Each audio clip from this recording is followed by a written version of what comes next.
What's going on, Puffer Posse? Welcome back to another quick tutorial. In today's video, I'm going to be showing you guys this wonderful dirt pile I made. It's pretty nice.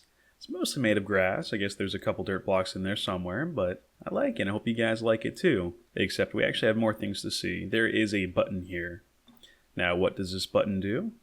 Let's press it.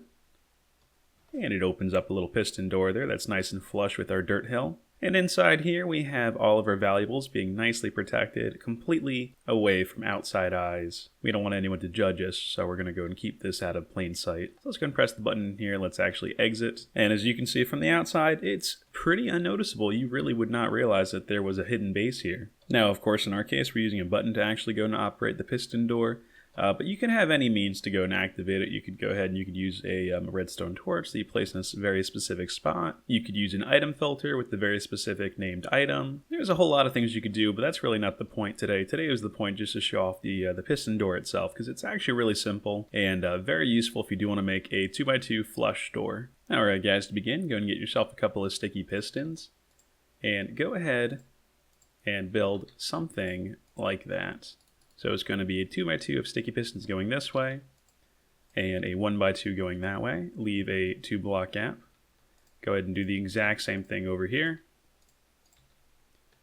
And then where you put in these corners right here are actually going to be your blocks of choice. That will actually be the flush door. Alright, so there's actually quite a few pistons to go and operate, but it's actually not really that complicated. Go ahead and place down some blocks here and here. 2 redstone torches right there and there. And bada bing bada boom, we are activating the 4 sticky pistons right there. Let's go ahead and let's do the same thing on the other side. And this is going to be inverted, so by default the door will be closed. That way that if we have a short pulse, it'll open it and automatically close it behind us. I guess the raid over here was looking for a secret door over there. Interesting. Alright, go ahead and run a repeater into the back of those. And go and put that on a delay of 4 just to increase the time it's left open. Connect that with redstone. Connect that with redstone. And I'm just going to place down a lever, and this is just for testing purposes at the moment. Eventually we'll just connect it with a bunch of repeaters. So as you can see, we are now activating our door with these levers. But there is still going to be these back 4 right here we need to activate still. And we will actually have to activate those from the top and the bottom. So for the top, simply go and place down some blocks here. Go and place a redstone torch here. And then 2 pieces of redstone. And that'll go and automatically push that out. And again, by default, we want this extended. And then underneath, we're going to go ahead and actually place a block there, a block there. And then we're going to place the redstone torches here and here. And feeding into those, we're actually going to have repeaters as well. And again, for testing purposes, we're going to go and use a lever. So if we look, everything is currently in the way we want it to be. So this is going to be the flush door here. So however you want to go and hide this, if you want it flush into a mountainside, a hill, just a solid face of your wall, anything you like. I'm just going to do that to make it obvious that this is supposed to be a nice flush door. And then the first things you want to go and activate is going to be, again, these 4 pistons here. So go ahead and at the same time we want to activate that. And I guess we're just going to put a lever on there, activate that. So it'll go ahead and actually recess itself in the beginning. And then we need it to go ahead and actually pull itself back on that side and that side. So there's really 2 steps to this. It's going to go ahead and be extend on the sides and then push on the top and bottom. So the delay isn't even really that bad. It's just going to go ahead and be outside pistons, then inside pistons. And that's it. So let's actually go ahead and wire this all up together. I'm just actually going to go ahead and build a simple little path over here just so it's obvious where the door is. And the first thing you guys are going to want to do is go ahead and actually choose a spot for a button. So I'm going to be placing mine right there. And I'm actually going to be placing my other button over here on the exact same side. And I will actually be wanting to run a line of redstone directly underneath. And then I actually had to branch it off this way just to avoid the torch there, but that's okay. You guys can just shift the whole thing over if you like, or just do this little elbow like I did. Now, unfortunately, the length of the pulse on a button here is actually not going to be long enough for our use. So we just actually have to build a really simple pulse extender. So it's just going to be something like that, which is completely fine. So now as you see when we press it, it actually goes ahead and stays lit for quite a bit longer.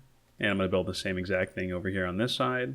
And again, just go ahead and make sure you break that block there. And then also just to go and ensure that we are actually reaching the full side from either side, go and place down a repeater Alright, so like I said before, we want to activate the bottom and top pistons here first. And just because we're lucky, it actually is already connected to the bottom pistons. So if we actually come over here and we press the button, we can see that the bottom piston retracts, and then after a certain amount of time it pushes back. So now we just need to connect it to the top up here. And all we need to do actually is just go ahead and run a repeater into here. And then we're just going to have to bring this down to the bottom line down there. Alright, so I just wired mine up just like that. So let's go ahead and let's actually press the button over here. And let's see what happens. Well, nothing happened because I wired it in the wrong spot. I wired it before the repeater. Make sure you wire it after the repeater. So this is correct now. So if I press the button now, there we are. It pulls back. And then after the pulse extender is done, it pushes back. So now we just need to simply pull on the outside right after it goes in and pulls on the back. So essentially what we're going to do is we're just going to pull this over here, and we're going to go and use a repeater with a delay of 4 on there. And then we just need to make sure we do the exact same thing over here.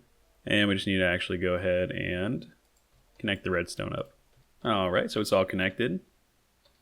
And now if I go ahead and actually press the button, it should function, which it does. Just make sure it functions on both sides so you can get out. And it does. And it stays open for about 2 seconds, 3 seconds, which is plenty of time for you to get in and out. And if you're just a little bit too late, just press the button again. And also the other nice thing is that if you do spam the button, you can't break any of the pistons. It'll just stay open longer. And then the second you go and you actually stop spamming it, it'll just go ahead and automatically close itself. So you don't need to worry about breaking anything by pressing the button too fast. The only thing you really need to worry about now is making the facade. Or if you're smart, you would build this into a mountain that already exists and you just need to pretty it up a little bit. Because essentially the last thing to do is just decorate, which you guys can go ahead and handle on your own. I believe in you guys. So if you guys enjoyed this video, please consider dropping a like. If you guys want to see more things like this, please consider subscribing. But until next time, take care. Bye-bye.